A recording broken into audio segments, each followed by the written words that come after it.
Pada tahun 1943, seorang anak petani berusia 17 tahun di Swedia Selatan mendirikan perusahaan furnitur yang hari ini gerainya sudah berjumlah 445 dan tersebar di 52 negara.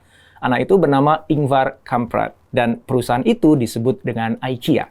Melalui video ini, saya ajak Anda untuk menelusuri jejak perjuangan Kamprad dalam membangun perusahaan dan brand furnitur terbesar dan paling dikenal di dunia.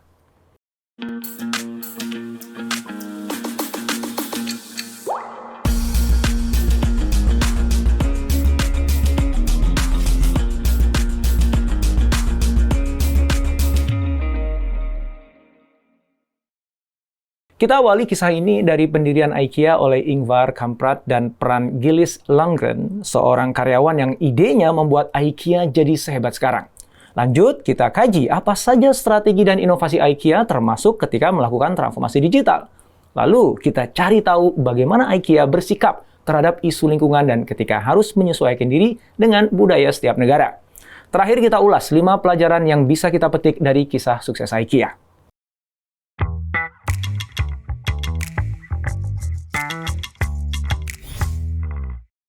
Pada tahun 1943 di Småland, Swedia Selatan, seorang anak petani berusia 17 tahun mendirikan perusahaan yang dinamai IKEA. Nama itu disingkat dari I dan K atau Ingvar Kamprad, sang pendiri, E dari Elmtorp, nama peternakan tempat dia tinggal, dan A adalah daerahnya yaitu Agunnarp. Sejak kecil, Kamprad yang lahir 30 Maret 1926 dan menderita disleksia itu sudah suka berbisnis. Dia memulai bisnisnya dengan berjualan korek api kepada para tetangga. Keuntungannya dia jadikan tambahan modal untuk membeli barang dagangan lain. Sampai ketika berulang tahun ke-17, ayahnya memberi hadiah karena Kamprad menjadi salah satu murid terbaik di sekolahnya.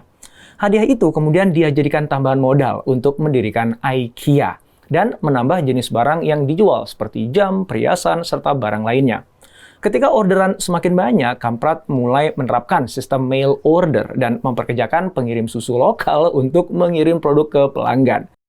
IKEA terus berkembang dengan dukungan iklan di koran lokal dan menambahkan furnitur sebagai barang jualannya. Rupanya, furnitur buatan para pengrajin lokal itu mendapat respon positif dan itulah yang membuat IKEA jadi tambah maju. Sehingga di tahun 1953, Kamprad membuka showroom. Sedangkan furniturnya dia labeli IKEA untuk menghadapi persaingan. Semakin lama menekuni bisnis furnitur, Kamprad semakin paham bahwa orang-orang Swedia memerlukan produk furnitur yang fungsional, stylish, praktis, dan harganya terjangkau. Padahal barang di pasar kebanyakan mahal dan tidak stylish. Kenyataan itulah yang mendorong Kamprad menciptakan lini bisnis furnitur yang murah, stylish, dan yang penting, gampang dirakit.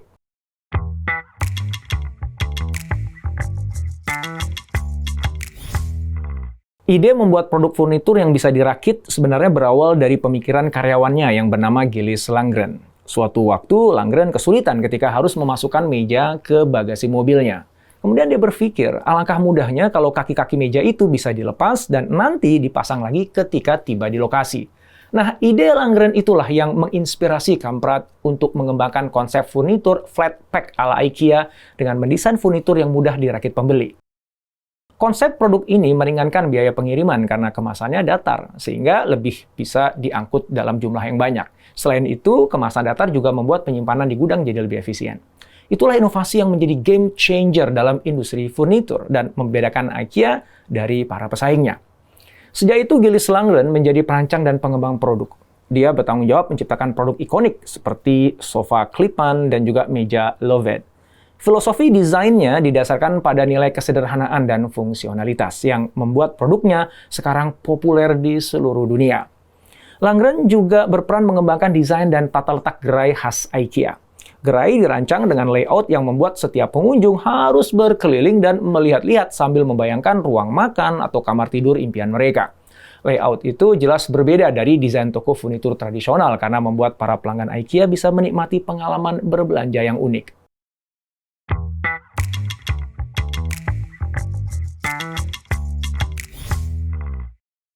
Layout gerai IKEA dirancang agar pelanggan berjalan melingkar satu arah. Hal itu membuat pengunjung cenderung langsung mengambil barang, meskipun awalnya tidak berniat membeli. Keputusan dadakan seperti itu diambil karena sebagai pengunjung, kita kan ngerasa ribet ya kalau harus balik lagi mengambil barang yang tadinya kelewat.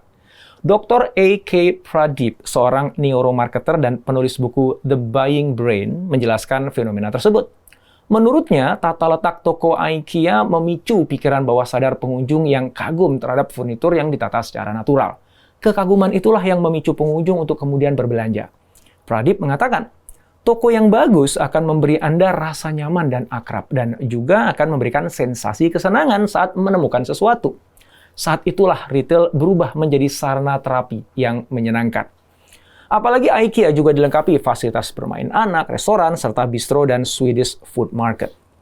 Saat ini IKEA sudah hadir di 52 negara dengan mempekerjakan lebih dari 200.000 karyawan dan berbagai inovasinya telah mengubah industri furnitur hingga hari ini.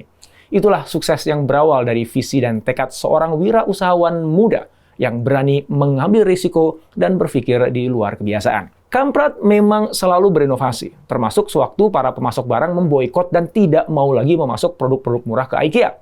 Kamprad meresponnya dengan membangun pabriknya sendiri, supaya bisa membuat sendiri furnitur yang murah serta mengatur skala produk sesuai permintaan. Dan yang penting, bisa bereksperimen membuat desain furnitur sendiri.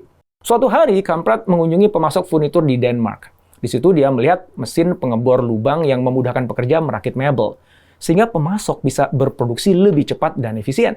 Kamprad tertarik, lalu mengadopsi teknologi itu dengan maksud supaya pelanggan merasa mudah ketika merakit furnitur yang mereka beli. Ternyata kegiatan merakit memang bisa membuat pelanggan merasa lebih puas dan lebih menghargai barang yang mereka beli. Itulah fenomena yang disebut dengan IKEA Effect. Dalam artikel berjudul The IKEA Effect, When Labor Leads to Love, Michael Norton, Daniel Mohon, dan Dan Early menjelaskan bahwa konsumen akan lebih menghargai barang yang mereka rakit sendiri. Pendapat itu didukung oleh hasil penelitian John Peck dan Susan B. Shu pada tahun 2009 yang berjudul The Effect of Mere Touch on Perceived Ownership. Mereka menyimpulkan bahwa ketika seseorang menyentuh suatu barang, maka dia merasa seperti sudah memilikinya dan karena itu mereka lebih menghargai. Ini mendukung pendapat yang mengatakan bahwa konsumen yang menyentuh dan merakit sendiri barang yang dibeli akan mempunyai rasa memiliki lebih kuat terhadap barang tersebut. Kemudian tentang upaya mempertahankan harga barang tetap murah, IKEA menggunakan berbagai strategi. Di antaranya membuat rantai pasok yang efisien dengan memilih pemasok yang lokasinya dekat dengan perusahaan, sehingga biaya transportasinya jadi murah. Mereka juga membeli bahan baku dalam jumlah yang banyak supaya harganya jadi lebih murah.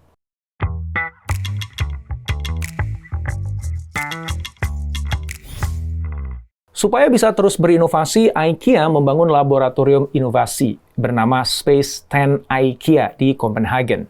Di laboratorium itu ada tim yang kerjanya fokus mencari cara supaya produk IKEA bisa meningkatkan kesehatan dan kesejahteraan penggunanya sekaligus mengikuti kemajuan dari zaman.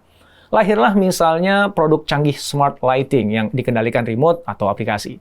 IKEA juga menambahkan fitur augmented reality pada katalognya pada tahun 2014. Fitur itu memungkinkan pelanggan untuk melihat seperti apa sih produk yang akan mereka beli secara 3 dimensi. Bukan hanya menghasilkan produk atau layanan yang kaitannya dengan digital, IKEA juga serius melakukan transformasi digital di bisnisnya.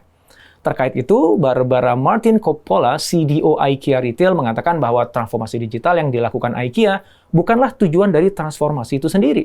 Dia mengatakan, kami berusaha mentransformasi bisnis kami, menjajaki potensi penawaran baru untuk pelanggan, dan cara-cara baru untuk mengoperasikan bisnis kami.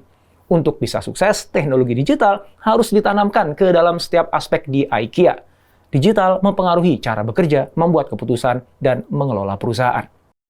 Sejauh ini, IKEA sudah memproses transformasi digital dalam mengelola rantai pasok dan penjualan. Mereka juga menerapkan rekomendasi produk yang didukung oleh AI dan data yang lebih saintifik.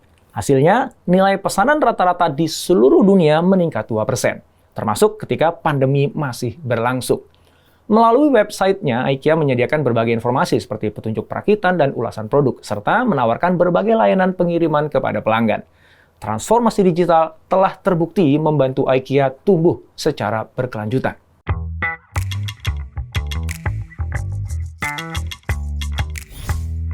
Memang nyaris nggak ada pertumbuhan bisnis tanpa gejolak. Begitupun terjadi dengan IKEA. Di tahun 2012, mereka dituduh mendukung penebangan hutan tidak berkelanjutan di Rusia dan Rumania. Setahun sebelumnya, The Economist mengungkapkan buruknya kondisi kerja di pabrik-pabrik mereka di Amerika Serikat. Begitupun laporan tentang beberapa pemasok IKEA di Asia yang mengeksploitasi pekerjanya. Kamprat merespon semua itu dengan menguatkan nilai-nilai keberlanjutan dan tanggung jawab sosial dalam praktek bisnisnya. Dia berkomitmen untuk menggunakan kayu dari hutan industri dan mendukung konservasi hutan serta menggunakan energi terbarukan. Sedangkan tentang tuduhan mengeksploitasi pekerja, IKEA meresponnya dengan meningkatkan standar etika pemasok dan mengaudit pabrik-pabriknya, serta memberikan upah dan kondisi kerja yang memadai bagi karyawannya. Pada prakteknya, di tahun 2007, mereka pernah meluncurkan perabot dapur berbahan botol plastik dan kayu daur ulang. Mereka juga pernah mencantumkan di katalognya berbagai produk yang mereka ciptakan tanpa limbah. Nah, selain itu, mereka membuat produk berbahan terbarukan seperti bambu dan plastik daur ulang, serta mengusung konsep desain demokratis. Artinya, pada setiap produk IKEA, ada keseimbangan antara bentuk, fungsi, kualitas, keberlanjutan, dan juga harga yang terjangkau. Di tahun 2022 lalu, IKEA Amerika membeli kembali produk-produk yang sudah dibeli dan dipakai pelanggan. Demikian juga di Inggris dan Irlandia.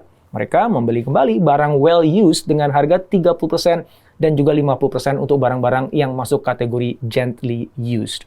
Jadi, tren perubahan perilaku konsumen yang mengadopsi perubahan iklim bagi mereka bukan sebuah ancaman.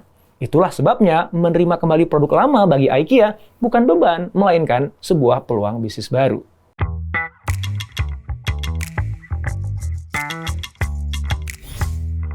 Di berbagai negara, IKEA berhasil beradaptasi dengan pasar dan budaya setempat. Di Indonesia, IKEA memperkenalkan perabot yang lebih ringkas dan hemat tempat, serta cocok untuk iklim tropis karena bahannya terbuat dari kain atau bahan yang lebih ringan dan sejuk. Selain itu, toko IKEA di Indonesia menyediakan arena makanan dengan menyuguhkan menu lokal. Sebagai perbandingan, di Jepang, IKEA menawarkan perabot multifungsi yang hemat ruang dan sesuai gaya hidup minimalis, karena ruang hunian di sana kan umumnya terbatas. Nah, di IKEA Jepang, mereka juga menawarkan produk dengan desain estetis ala Jepang dan pelayanan serta kampanye pemasarannya yang disesuaikan dengan budaya dan bahasa lokal. Sedangkan di India, mereka menawarkan produk yang mencerminkan preferensi desain, motif, dan warna tradisional India. Produk yang ditawarkan juga disesuaikan dengan cara hidup dan kebutuhan keluarga India. Misalnya, perabot di ruang tamu dan dapur disesuaikan dengan cara hidup dan gaya masak orang India. Untuk kampanye iklan, mereka menggunakan selebriti atau influencer lokal. Nah, dengan memahami pasar dan budaya lokal secara mendalam, IKEA berhasil menyesuaikan produk dan menerapkan strategi pemasarannya secara berbeda-beda di setiap negara. Dan itulah yang membuat IKEA eksis di pasar global.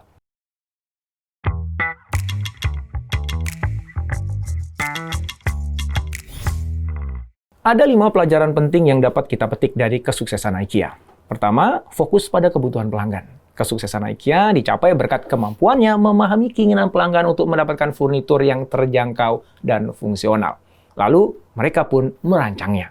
Dengan berfokus dan memprioritaskan kebutuhan pelanggan, IKEA mampu membangun basis pelanggan setia yang terus mendukung mereknya hingga saat ini. Yang kedua, inovasi lahir dari eksperimentasi. Ingvar Kamprad adalah sosok yang suka bereksperimen dengan ide-ide baru dan berani mengambil risiko. Sikap itu membantu perusahaan untuk mengembangkan inovasi dalam industri furniture. Furniture flat pack IKEA dan pendekatan perakitan sendiri menjadi game changer yang mampu membuat IKEA berbeda dari para pesaingnya. Yang ketiga, ide inovasi datang dari mana aja, termasuk dari karyawan level terendah. Gilles Langren bereksperimen membongkar pasang furnitur untuk membuat pekerjaannya jadi lebih efisien dan efektif. Ketika ide kreatif karyawan seperti itu bertemu pimpinan yang pikirannya terbuka dan suka dengan cara-cara baru, maka inovasi korporat akan muncul. Keempat, investasi pada brand. IKEA telah berinvestasi besar-besaran dalam membangun brand dan marketing untuk menciptakan identitas merek yang kuat dan basis pelanggan yang loyal. Gerai-gerainya dirancang agar ramah dan mudah dinavigasi, dan kampanye pemasarannya difokuskan pada kebermanfaatan produk-produknya. IKEA telah memanfaatkan media sosial dan pemasaran influencer secara efektif untuk menjangkau audiens baru dan juga membangun rasa kebersamaan. Kelima, bergerak dengan biaya serendah mungkin. Model bisnis IKEA didasarkan pada efisiensi dan penghematan biaya. Perusahaan ini menggunakan berbagai strategi untuk menjaga biayanya tetap rendah, seperti pembelian bahan dalam jumlah besar, desain modular, dan pengemasan yang datar. Penghematan biaya ini membuat pelanggan bisa menikmati harga yang lebih rendah, sehingga reputasi brand IKEA terbangun sebagai produk yang terjangkau. Itulah 5 pelajaran yang dapat dipetik dari kisah epik IKEA. Singkatnya, tidak ada bisnis yang besar secara tiba-tiba. Semua melewati prosesnya yang kerap kali nggak mudah. Nah, yang Anda butuhkan adalah kejelian memahami peluang, baik yang datang dari kebutuhan pelanggan yang belum terpenuhi, maupun yang datang dari proses bisnis yang pesaing abaikan. Lalu buka mata dan telinga lebar-lebar. Belajar, eksperimen, dan perbaiki. Begitu seterusnya. Jika seorang anak petani berusia 17 tahun mampu membangun perusahaan furnitur terbesar dan paling terkenal di dunia, maka saya percaya Anda pun bisa lakukannya. Semoga Allah memudahkan semua ikhtiar kita. Amin.